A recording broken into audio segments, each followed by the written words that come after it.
성경 봉독하겠습니다. 오늘 주시는 말씀은 로마서 7장 1절부터 13절까지 말씀입니다.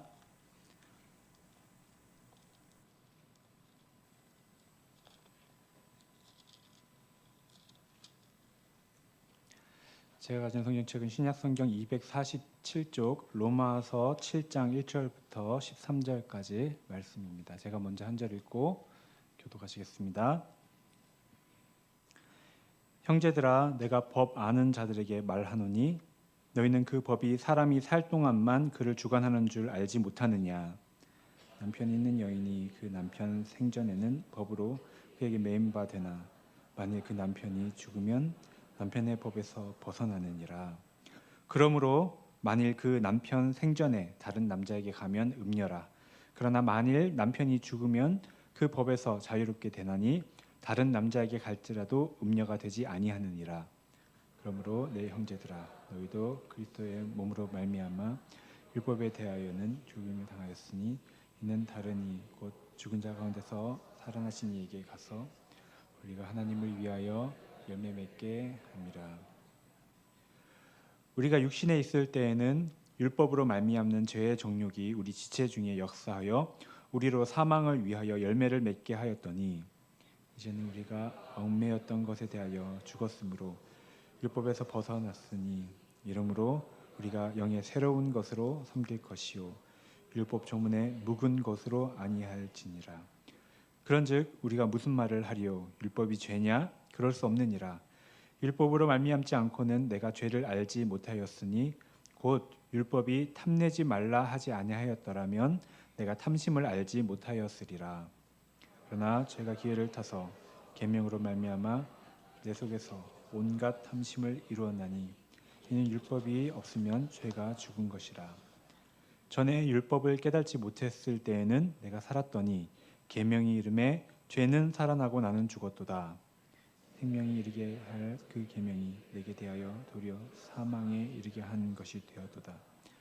죄가 기회를 타서 계명으로 말미암아 나를 속이고 그것으로 나를 죽였는지라. 이러 보건대 율법은 선하고 계명도 거룩하고 오르며 선하도다. 함께 읽겠습니다.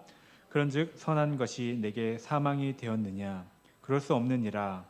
오직 죄가 죄로 드러나기 위하여 선한 그것으로 말미암아 나를 죽게 만들었으니 이는 계명으로 말미암아 죄로 심히 죄되게 하려 함이라. 아멘. 이 시간 이요한 담임 목사님께서 복음으로 새롭게 되는 교회 로마서 13번째 시간입니다. 율법에서 벗어났으니 라는 제목으로 말씀 전해주시겠습니다. 할렐루야. 오늘은 성령 강림 주일입니다. 이 성령 강림 주일, 예수님께서 부활하신 후 50일째 되는 날이죠. 이 오순절 마가 요한의 다락방에 모여 기도에 힘쓰던 초대교회 성도들에게 성령이 임하신 것을 기념하는 주일입니다. 예수님이 승천하시면서 제자들에게 예루살렘을 떠나지 말고 아버지께서 약속하신 것 성령을 기다리라 말씀을 하셨고, 제자들이 이 약속에 순종해서 함께 모여 기도에 전념하였던 그 오순절 날, 그때에 이 마가의 다락방에 모여 기도하던 120명의 성도들에게 예수님이 말씀하신 그 성령이 임하였고, 이 성령의 충만을 받은 성도들이 놀라운 변화가 그들에게 일어났습니다. 사도들이요, 십자가에 달려 죽은 그 예수가 그리스도이심을 담대하게 증언하기 시작했고요. 대제사장과 또 공회원들이 사도들에게 부활하신 예수를 증거하지 못하도록 위협하고 또 핍박했지만 변함없이 담대하게 예수님의 십자가와 그 부활을 증거하게 되었습니다. 이날, 이 오순절날 성령으로 말미암아 탄생한 교회도 세상에서 볼 수 없는 그런 공동체의 모습을 보여주었는데요.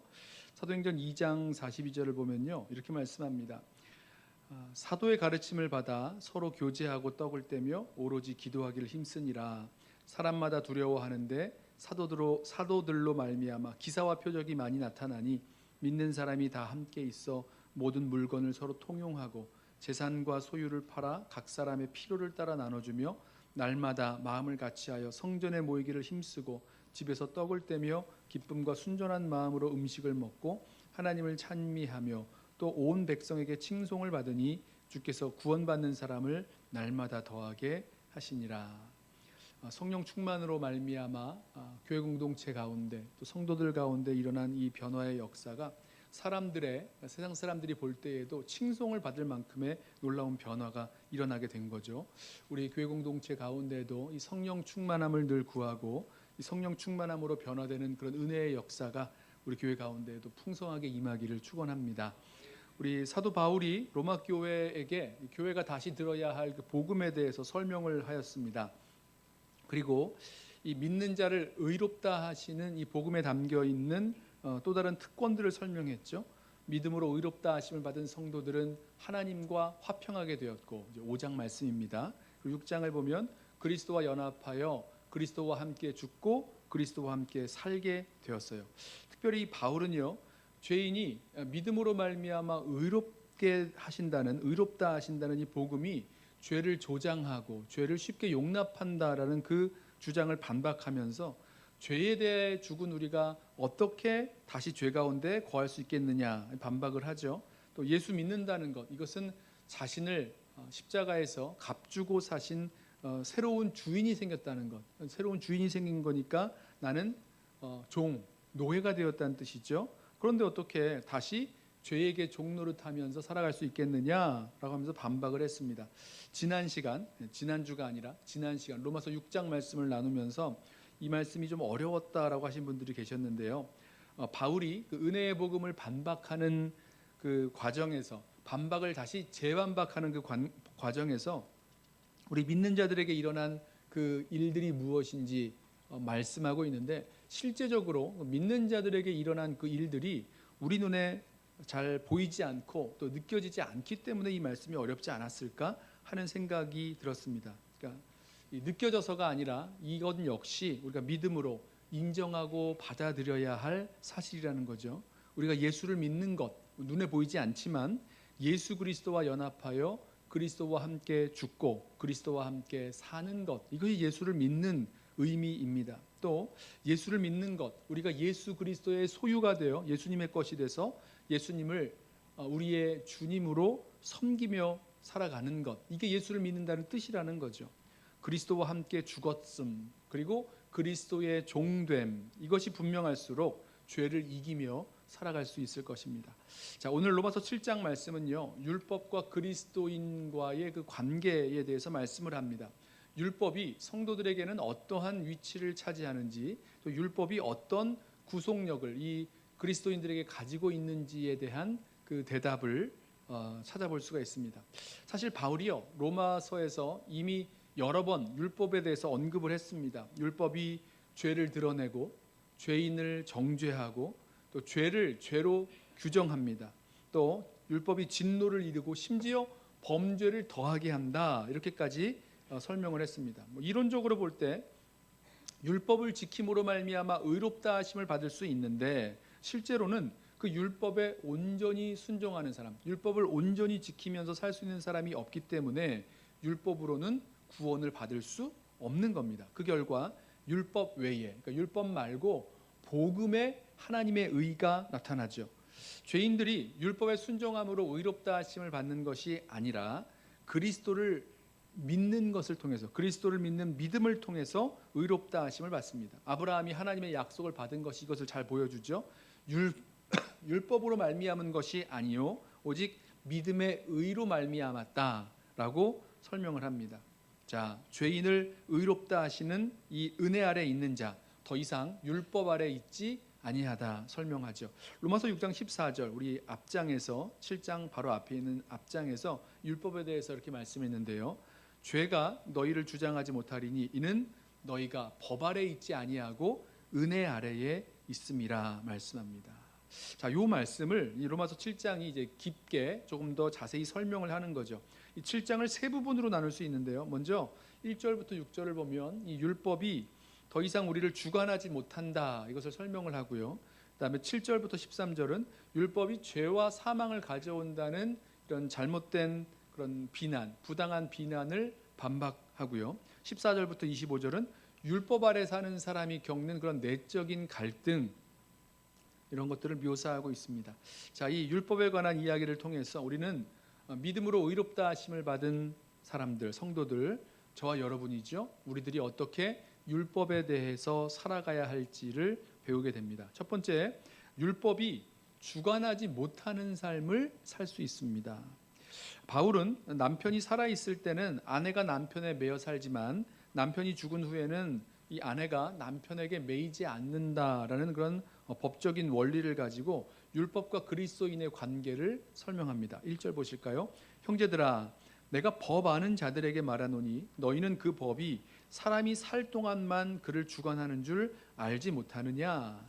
자, 이 바울이 로마서에서 뭐뭐인 줄 알지 못하느냐 하는 그 말씀들이 여러 번 나왔죠. 이것은 자명한 어떤 원리나 어떤 특정한 사실들을 상기시키는 겁니다. 6장 3절에서 우리는 그의 죽으심과 합하여 세례를 받은 줄 알지 못하느냐 물었을 때 이것은 우리가 그의 죽으심과 합하여 세례를 받았다는 사실을 전제로 가지고 오는 거죠. 그리고 죄에 대하여 죽은 우리가 어찌 죄 가운데 살겠느냐 반문하는 그런 근거로 사용을 합니다. 이런 방식이에요. 또 16절에서 6장 16절에서 너희 자신을 종으로 내주어 누구에게 순종하든지 그 순종함을 받는 자의 종이 되는 줄을 알지 못하느냐 이렇게 묻습니다. 그 얘기는요, 순종함으로 죄의 종이 되는 그 원리를 전제로 어떻게 다시 죄에게 종노릇하면서 살 수 있느냐 이렇게 반문하는 데 사용하는 겁니다.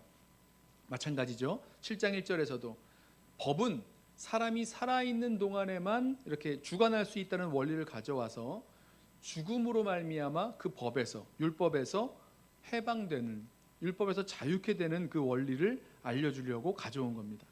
사람은요 살아있는 동안만 법의 그 주관을 받습니다. 법의 그 효력이 있는 거죠. 어떤 범죄 혐의가 있어서 고소고발을 당한다고 해도 그 사람이 죽으면요 공소권이 사라집니다. 고발을 더 이상 할 수가 없어요. 이미 고소고발을 했던 사건이라도 그 담당자가 그 피고인이 죽으면 그 사건이 끝나버리는 거죠.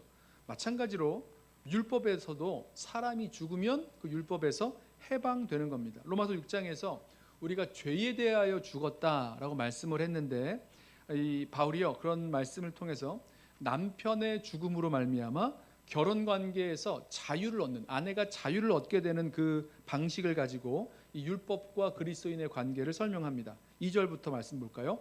남편 있는 여인이 그 남편 생전에는 법으로 그에게 매인 바 되나 만일 그 남편이 죽으면 남편의 법에서 벗어나느니라. 그러므로 만일 그 남편 생전에 다른 남자에게 가면 음녀라. 그러나 만일 남편이 죽으면 그 법에서 자유롭게 되나니 다른 남자에게 갈지라도 음녀가 되지 아니하느니라.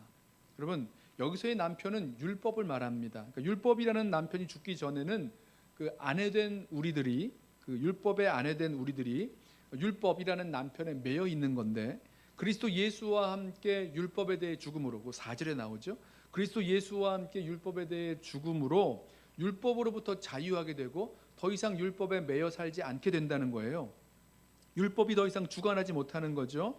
율법에 매일 필요도 없고 율법을 삶의 원리나 규칙으로 삼을 이유도 없다는 겁니다. 율법 아래에 있지 않는다나 이런 표현을 하고 있는 거죠. 로마서 6장 14절에서 너희가 법 아래에 있지 아니하고 은혜 아래에 있다. 이 법 아래에 있지 않는다. 이게 율법을 말하는 거죠. 너희가 법 아래에 있지 아니하고 은혜 아래에 있다 말씀했고요. 갈라디아서 5장 18절에서도 만일 너희가 성령의 인도하시는 바가 되면 율법 아래에 있지 아니하다 말씀하고 있습니다. 자, 이 보면 율법 아래 있지 아니하다라고 할 때 하나는 율법과 은혜를 대조시키고요. 또 하나는 율법과 성령을 대조시키는데요. 율법과 은혜가 대조된다는 것은요. 이 율법으로 말미암아 그 칭의를 얻는 것이 아니다라는 것을 말하는 거죠. 율법의 순종함으로 의롭다 하심을 얻는 것이 아니라 하나님의 은혜로 의롭다 하심을 얻는 거다. 이거는 설명하는 의미에서 율법 아래 있지 않습니다. 그러니까 칭의를 얻을 때에 율법 아래 있지 않다는 거죠. 또 갈라디아서에서 율법과 성령을 대조해서 율법 아래 있지 아니하다라고 말할 때 성화의 방법을 말하는 거죠. 잘 들리세요? 잘 들리세요? 네, 저만 안 들리는 거군요. 우리의 성화도 우리가 율법을 지켜서 성화되는 것이 아니라 성령의 인도하심에 순종함으로 거룩하게 되어짐을 말하는 것입니다. 그러니까 칭의도 또 성화도 율법을 가지고 이루는 것이 아니라 믿음으로 그리고 성령의 인도하심을 따라 순종함으로 이루어져 간다는 거죠. 자, 저와 여러분이 율법 아래 있지 아니하다라는 이 말은요. 그대로 우리에게도 적용이 됩니다. 율법을 지킴으로 뭐 우리가 의롭다 하심을 받는 것 아니고요. 또 구원받는 것 아니라는 것이죠. 율법을 지킴으로 성화, 거룩한 성도의 삶을 살아가는 것 또한 아니라는 것입니다.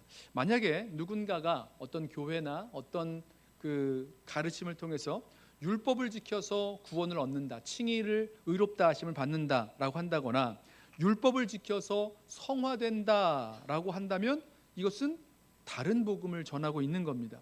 이단들 가운데 그런 일들이 있어요. 구원을 위해서 아니면 어떤 성화를 위해서 아니면 우리의 어떤 신앙을 위해서 뭐 어떤 음식을 먹어야 된다, 먹으면 안 된다 이렇게 한다거나 어떤 절기를 지켜야 된다라고 이야기한다거나 아니면 무엇인가를 행해야지만 우리의 구원과 거룩한 성도의 삶을 이룰 수 있다 이렇게 이야기한다면 성령 외에 다른 것을 이야기한다면 여러분 바울이 전해준 그 복음과는 다른 복음을 이야기하고 있는 거죠. 구원을 위해서 아니면 성화를 위해서 또 다른 무엇인가가 필요하다고 생각한다면 그렇게 이야기한다면 그것은 우리를 거짓으로 속이고 또 다른 복음으로 넘어가게 하는 말씀일 것입니다. 그런데 이상하게도 우리는요 그렇게 성경에서 말하고 있는 믿음으로 말미암아 의롭다 하심을 받고 또 성령의 인도하심을 따라 거룩한 성도의 삶을 살아가는 이 단순하고 어떤 의미에서는 깊고 단순한 이 진리보다 뭔가 다른 일들을 행함으로 구원을 받고 다른 일들을 행함으로 의롭다 하심을 받고 다른 일들을 행함으로 거룩하게 되어진다라는 것으로 쉽게 넘어가는 경향이 있습니다. 우리 기억하겠습니다. 구원을 위해서 혹은 성화를 위해서 다른 것이 필요한 것이 아니죠. 오직 예수 그리스도를 믿는 믿음으로 말미암아 의롭다 하심을 받고 우리 안에 계신 성령의 인도하심에 순종해 나아감으로 우리는 우리의 거룩한 성도의 삶을 이루며 나아가게 될 것입니다. 또 한 가지 두 번째는요. 이제는 율법이 아니라 예수님의 소유로 또 예수님의 아내로 성령 안에서 열매 맺는 삶을 살아갈 수 있습니다. 4절 말씀 보실까요? 그러므로 내 형제들아 너희도 그리스도의 몸으로 말미암아 율법에 대하여 죽임을 당하였으니 이는 다른 이 곧 죽은 자 가운데서 살아나신 이에게 가서 우리가 하나님을 위하여 열매를 맺게 하려 함이라. 여러분 우리가 이 율법에 매여 살지 않는다라고 해서 그냥 아무렇게나 살아도 된다라고 생각하시면 오산입니다. 예수님은 우리를 구원하시고 우리를 주의 백성 되게 하신 그 이후에 그냥 아무렇게나 살라고 하시지 않으셨어요. 예수님이 우리의 남편이 되어 주셨다 이렇게 오늘 말씀에서 표현할 수 있는데요. 이 말은 우리에게 여전히 남편이 있다는 것입니다. 이 성경의 의미를 따라가면 순종해야 할 남편이 있다는 거죠. 그러니까 율법이 남편이었느냐 아니면 예수님이 남편이냐 이 차이만 있을 뿐이지 여전히 우리가 순종하며 따라가야 할 예수님, 남편 되신 예수님이 있다는 거죠. 우리의 남편이신 예수님께서 우리가 무엇을 하든지 어떻게 하든지 상관하지도 않고 아무래도 좋아, 어떻게 살아도 좋아, 괜찮아 이렇게 말씀하시는 분이 아니라는 거죠. 만약에 그렇다면 만약에 우리 예수님께서 우리가 어떻게 살아도 괜찮다라고 말씀하신다면 그분은 정말 좋은 남편이 될 수는 없는 거겠죠. 여러분 4절을 다시 보십시오. 4절을 보면요. 그리스도의 몸의 죽음을 통해서 율법에 대해서 우리도 죽게 되었는데 그렇게 하신 그리스도께서 그 육체의 죽음을 감당하신 그 목적이 있다는 겁니다. 무엇입니까? 4절 후반부에 이렇게 되어 있죠. 이는 목적을 얘기하죠. 다르니 그러니까 율법 남편과는 다른 사람입니다. 이는 다르니 곧 죽은 자 가운데서 살아나시니 예수님이죠. 예수님에게로 가서 시집을 가서 아니면 아내가 되어서 하나님을 위하여 거룩한 열매를 맺는 삶을 살게 하려는 거다. 이렇게 말씀하고 있습니다. 이제는요. 율법을 남편으로 삼아 열매 맺지 못하는 그런 삶을 살았는데 이제는 그게 아니라 예수님이 우리의 남편 되어서 거룩의 그 열매를 맺는 삶을 살아가게 되는 것입니다. 자, 바울은 이 열매 맺는 삶으로의 그 변화에 있어서 그 이전과 이후를 비교합니다. 5절과 6절 볼까요?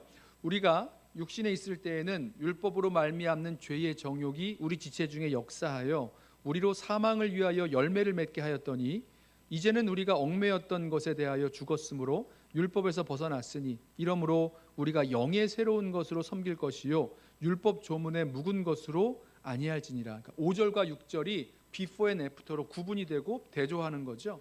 자, 이 열매 맺는 삶으로의 변화가 굉장히 대조됩니다. 우리가 전에는 육신에 있었으나 이제는 성령 안에 있습니다. 전에는 율법으로 말미암아 그 죄의 정욕이 우리의 그 지체를 막 이렇게 자극하고 유혹하는 그런 일들이 있었지만 이제는 벗어난 거죠. 전에 우리는 사망을 위한 열매를 맺었으나 이제는 하나님을 위한 열매를 맺으며 살아간다라고 말씀합니다. 자, 사실 이 변화는요, 예수님께서 새롭게 주신 말씀이라거나 이 바울이 새롭게 주신 말씀이 아니라 이미 새 언약에 약속된 변화였습니다.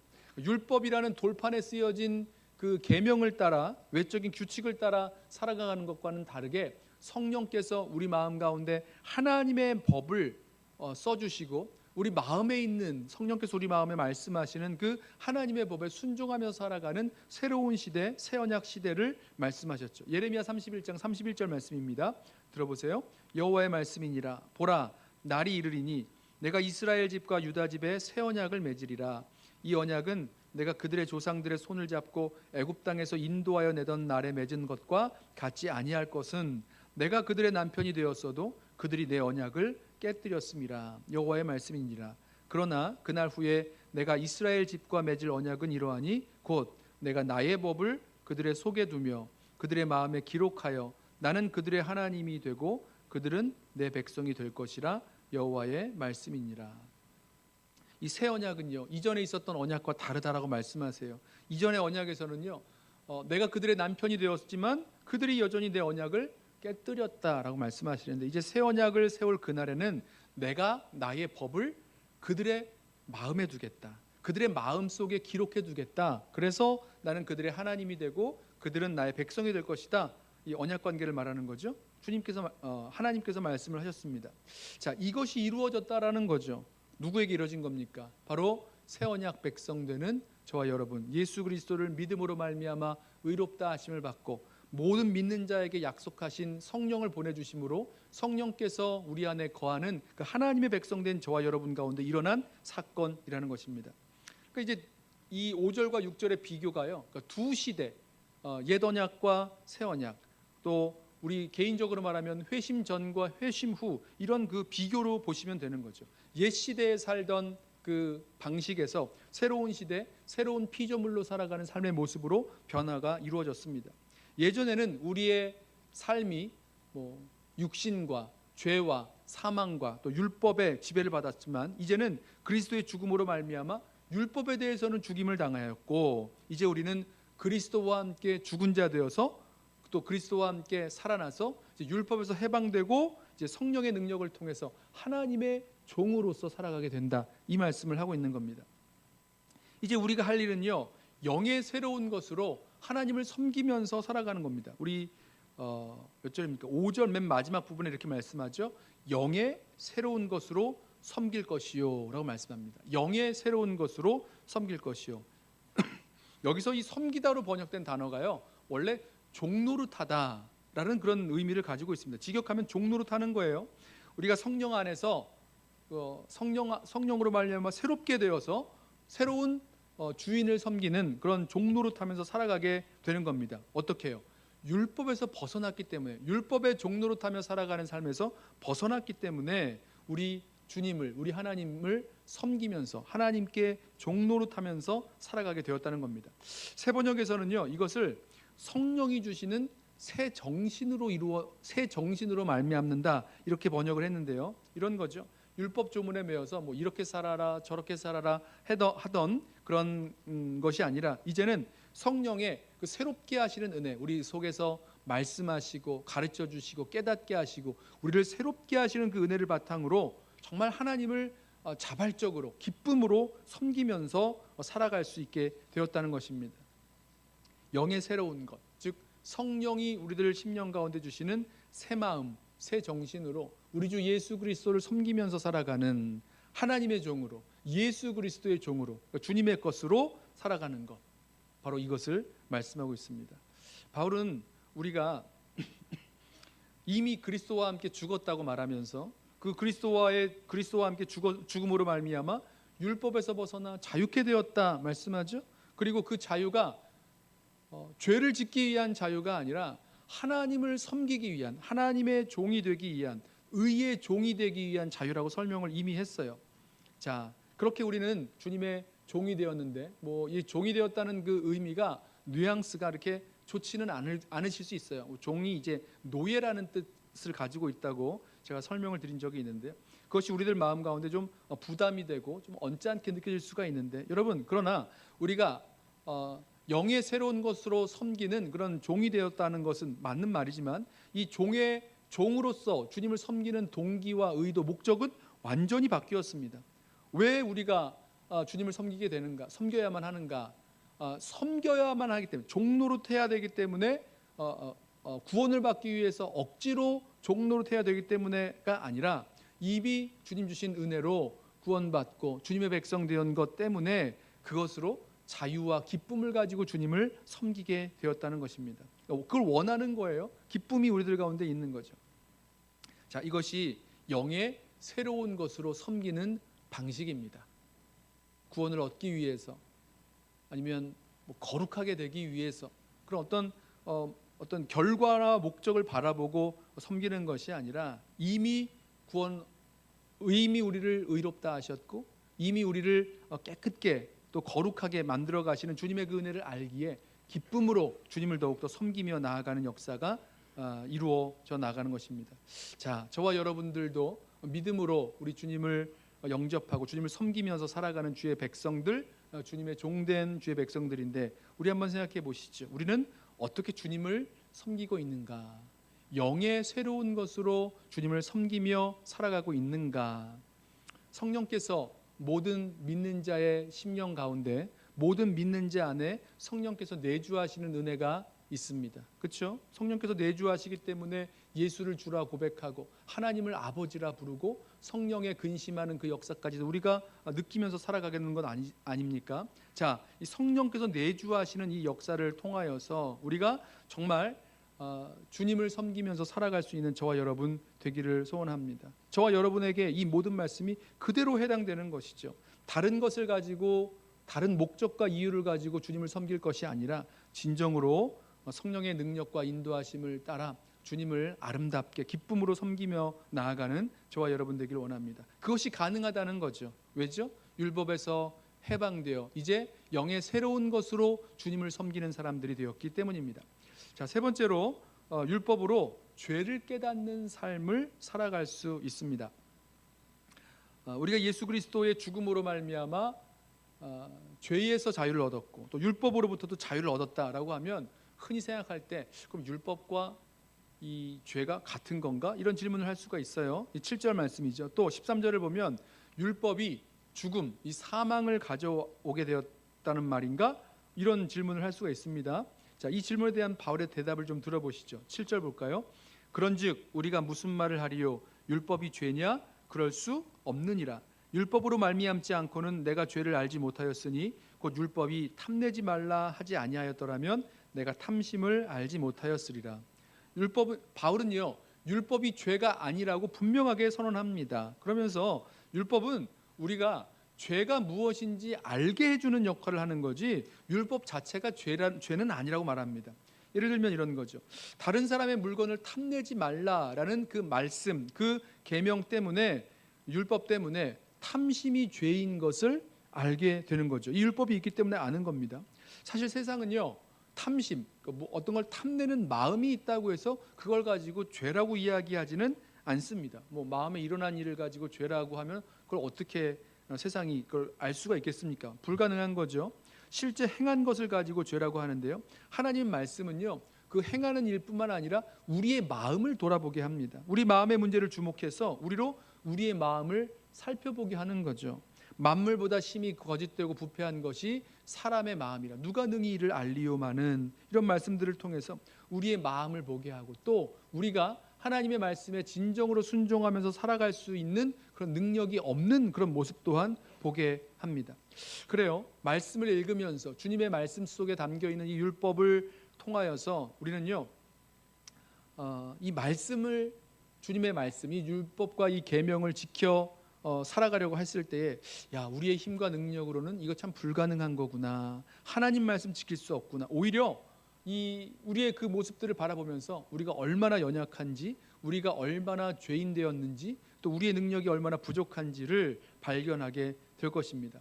자, 8절 볼까요? 그러나 죄가 기회를 타서 계명으로 말미암아 내 속에서 온갖 탐심을 이루었나니 이는 율법이 없으면 죄가 죽은 것임이라.